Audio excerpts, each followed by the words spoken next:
But who's your favorite random Detroit Piston? Like, just the guy that you're surprised wore the uniform. I thought about it a little bit, and this was a really depressing, time during the Detroit Pistons like history. I'd probably say Tracy McGrady. I'd never thought I'd see T-Mac wear a Pistons jersey, and the Pistons were a sorry ass team.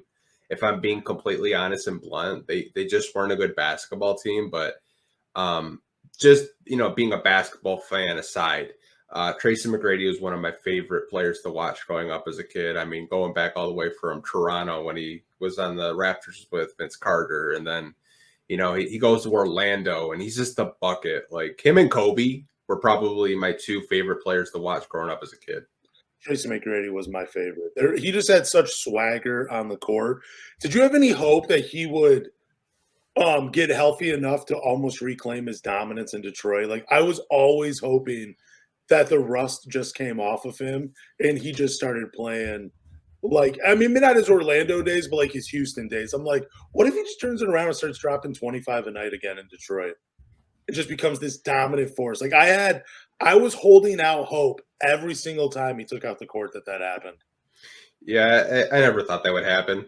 Oh, I just thought, like, his best days were in Orlando. Yeah. And, when he was in Detroit, I mean, like, sometimes you show people, like, random images of, like you said, a random Piston. Like, you show people a picture of Allen Iverson. You show people a picture of Tracy McGrady, Chris Webber. People are like, wait, T-Mac was a Piston? Wait, Chris Webber was a Piston? Because, like, people kind of just, like, they tuned out once we traded Chauncey Billups. Like, I think a lot of the fan base was just like, I'm done supporting this team.